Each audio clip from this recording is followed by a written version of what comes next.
invention of our times is the seemingly invincible fallacy that group outcomes in human endeavors would tend to be equal, or at least comparable or random, if there were no biased interventions. Yes. And explain that for us. Well, empirically, it is the easiest way to explain it. Almost nowhere, anywhere in the world, or in any period of history, do you find any society in which groups that compete openly end up with the same results.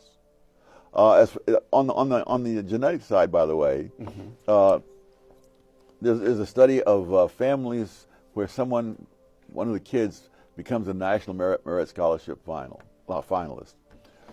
In 5-child families, the firstborn becomes the finalist more times than the other 4 siblings combined. Now, that's not genetic. There are other. It's also not discrimination. It's just luck, birth order, the luck of the draw. Well, but it's more than that. It tells us something about the importance of parental attention in the development of a child. And that's also reinforced by the fact that twins tend to average several points lower IQ than people born singly, because obviously neither twin ever gets the full attention of the parents. And also, backing that up is that where one of the twin is either stillborn or dies shortly after birth, the other twin has an average IQ much closer to the norm. I see. Okay, so the point here is we eliminate the argument from racism, which leaves us with the argument from discrimination. And what you're saying is, no, look at example after example after example where we know in more or less controlled experiments, families with 5 kids, twins, and so forth, that there are factors that have nothing to do with justice or injustice, but that are simply happenstance. That's the argument? Yes. Also, it's also true in 4-child families, 3-child families, 2-child families. Oh. It is true in Britain and Norway and a number of other countries where there have been huge tests done. All right. So, again, I'm going to take discrimination and disparities to bring it to American society. It might seem strange, you're right, that during the 19th century of mass immigration from Europe to the United States, it was not uncommon to find Jewish and Italian neighborhoods in New York represented by Irish politicians, a situation that did not change until well into the 20th century. How could this have been? Because if you look at the history of the 3 groups, it's clear that the Irish had a lot more political experience in Europe before any of them ever set foot on American soil. I mean, it's really, when you think of how many factors there are at work, it's incredible to think that they're going to work out the same for almost any group defined any way. Got it. The other thing, it's so frustrating. I can come up with umpteen different examples of disparities in various situations, including situations where it is not possible for it to be either discrimination or genetics. People on the other side cannot give you one example. You can read reams of paper by advocates of social justice and not find one example anywhere in the world. There are people who've done international studies.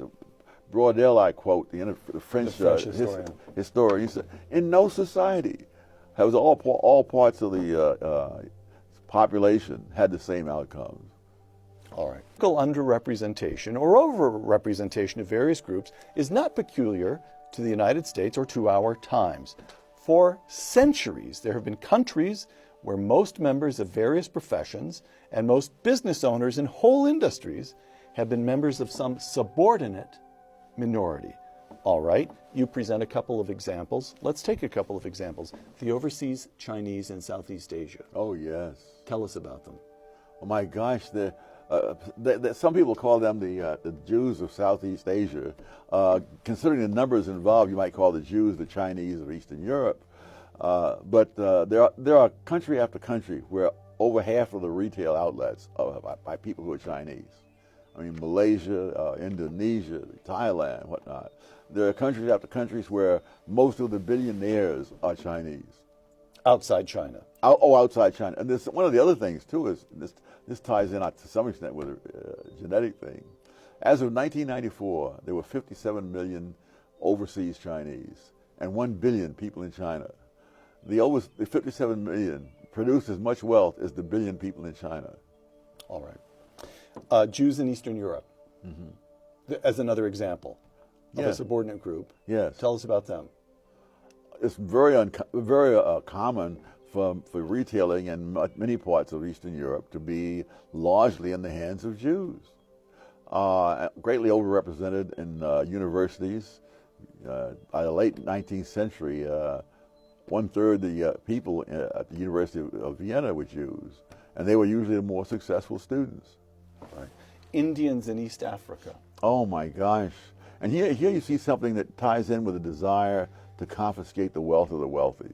They did that in Uganda. The people from India and Pakistan dominated modern industry in that country.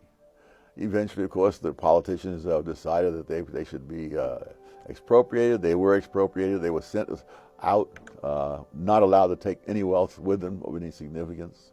And all the stuff that was left there, their businesses and so forth, went to the Ugandan. The Ugandan economy collapsed. These people arrived destitute, mostly in England. And within a decade, they were on their way to prosperity again. The same thing with the Cubans here, that when Castro took over. Castro takes over in 1959, 1 million Cubans leave with almost nothing. Yes, and he left behind all the wealth they had in Cuba.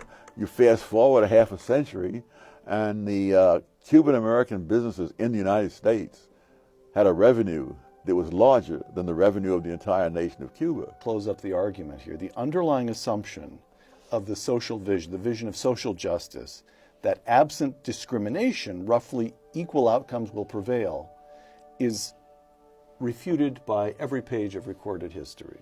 Yeah. Physical wealth is a product of human capital, the knowledge, skills, talents, and other qualities that exist inside the heads of people, where it cannot be confiscated. Yes. Closed quote. Social justice is an actual impediment to acquiring human capital, because what it tells you is that the reason you have less is because people have malevolently kept you from having access to all the good things in life. And if that's the case, why in the world should you knock yourself out, learn a whole new culture, develop whole sets of skills and so forth, sacrificed in the present for the future, when it's going to mean nothing? Two of the stories I've heard that really pains me greatly, a couple of young black guys, this is two different guys in two different sets of stories, expressed a desire to become a pilot. And they say, I thought about joining the Air Force, but I realized that the white people are not going to let me become a pilot. And they're saying this after there was a whole squadron of black fighter pilots in World War II, and after there have been black generals in the Air Force. But this vision that they're bombarded with tells them that that's not possible. That something that's already happened is not possible. So the notion that you've been wrong, yes, has the effect of what? Of encouraging passivity? No, resentment, but not. Because social mobility is not some easy thing. I don't know if you read the book about the Hillbilly Elegy. Oh yes. J.D. Vance. Yes, Vance, right. And he what a trauma it is for him. It was hard to come out of his background and achieve something in the world. Why in the world would you put yourself through that if you thought that at the end of it all they're going to say, no, we're not going to let you fly any of our planes, damn it. Right. And also, if you think you've been wronged, your recourse might also be more likely to politics, to try to redress this whole redistribution, yes. Oh, yeah. rather than hit the books, acquire the skills, get the job. But the other thing too, one of my favorite statistic in there is that the poverty rate among blacks as a whole is 22%. Mm-hmm. Among whites as a whole is 11%. And among black married couples is 7.5%. And black married couples have never had a poverty rate as high as 10% in any year since 1994.